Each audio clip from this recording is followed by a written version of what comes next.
Hi friends, ഇനി ഞാൻ നിങ്ങളുമായിട്ട് ഷെയർ ചെയ്യുന്നത് നമുക്ക് ഇളനീരൊക്കെ വീട്ടിലുണ്ടാക്കുന്ന സമയത്ത് ഉണ്ടാക്കാൻ പറ്റുന്ന നല്ല ടേസ്റ്റി ആയിട്ടുള്ള ഒരു ബ്രേക്ക്ഫാസ്റ്റിൻ്റെ റെസിപ്പിയാണ്. ഇത് ബ്രേക്ക്ഫാസ്റ്റിന് മാത്രമല്ല ഡിന്നറിനൊക്കെ നിങ്ങൾക്ക് കഴിക്കാൻ പറ്റും. അപ്പോൾ ഇതെങ്ങനെയാണെന്ന് നോക്കിയാലോ.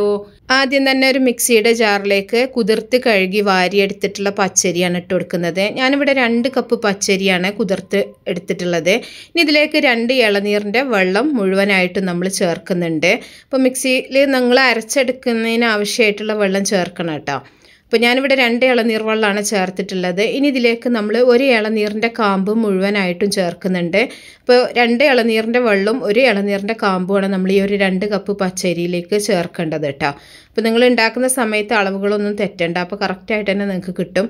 അപ്പോൾ 1 ഇളനീരിൻ്റെ കാമ്പ് മുഴുവനായിട്ടും ഞാൻ ചേർക്കുന്നുണ്ട്. ഇനി ഇതിലേക്ക് ചേർക്കേണ്ടത് നമ്മൾ വേവിച്ച് വെച്ചിട്ടുള്ള ചോറാണ്. ഞാൻ 1 ഗ്ലാസ് മുഴുവനായിട്ടും ചോറ് ഇതിലേക്ക് ചേർക്കുന്നുണ്ട്. അപ്പോൾ ഇനി വെള്ളം കൂടെ ഒക്കെ ചേർത്തിട്ട് നമുക്കിത് അരച്ചെടുക്കാം. ഒരുപാട് വെള്ളത്തിൻ്റെ ആവശ്യമില്ല, അത് മുങ്ങിക്കിടക്കാൻ ആവശ്യമായിട്ടുള്ള വെള്ളം ചേർത്തിട്ട് നമുക്കിതൊന്ന് അരച്ചെടുക്കുക. ഇളനീരിൻ്റെ വെള്ളം ബാക്കിയുണ്ടെങ്കിൽ അതന്നെ ചേർക്കുക, ഇല്ല എന്നുണ്ടെങ്കിൽ സാധാരണ വെള്ളം ചേർത്തിട്ട് നല്ല പോലെ ഒന്ന് അരച്ചെടുക്കുക. അപ്പോൾ ബാക്കിയുള്ള അരിയൊക്കെ നമുക്കിതുപോലെ തന്നെ നന്നായിട്ടൊന്ന് അരച്ചെടുക്കണം. അപ്പോൾ ഇളനീർ ചേർത്തിട്ടുണ്ടാക്കുന്ന അപ്പമായത് കാരണം തന്നെ പാലപ്പത്തിനേക്കാളും നല്ല ടേസ്റ്റാണ് ഇത് കഴിക്കാൻ കേട്ടോ. ഇത് നമുക്ക് ഒരു പാത്രത്തിലേക്ക് മാറ്റാം. ബാക്കിയുള്ള അരിയും കൂടെ നമുക്ക് ഇതുപോലെ തന്നെ ഒന്ന് അരച്ചിട്ട് മുഴുവനായിട്ടും നല്ല രീതിയിലൊന്ന് മിക്സ് ചെയ്തെടുക്കുക. ഇതും നല്ല പോലെ തന്നെ ഒരു തവി വെച്ചിട്ട് നല്ല പോലെ ഒന്ന് മിക്സ് ചെയ്തെടുക്കുക.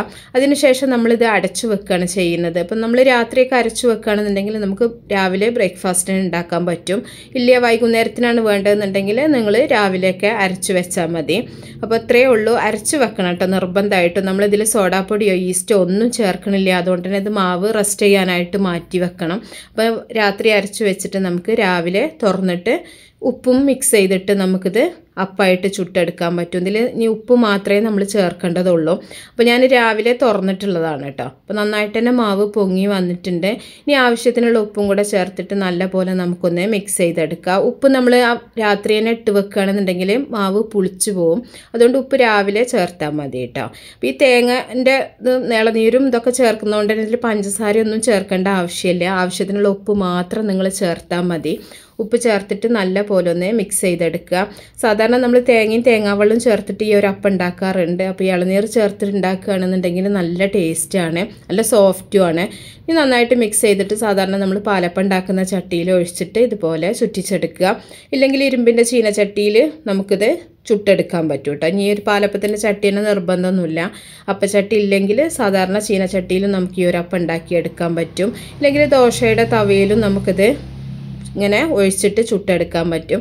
നന്നായിട്ടൊന്ന് ചുറ്റിച്ചതിന് ശേഷം നമ്മൾ കുറച്ച് സമയം ഒന്ന് അടച്ചു വെക്കുക. തുറന്നിട്ട് നമുക്ക് ഓരോന്നായിട്ട് ഇതുപോലെ നല്ല അപ്പമായിട്ട്, നല്ല സോഫ്റ്റ് ആയിട്ടുള്ള അപ്പമായിട്ട് നമുക്ക് റെഡിയാക്കി എടുക്കാൻ പറ്റും.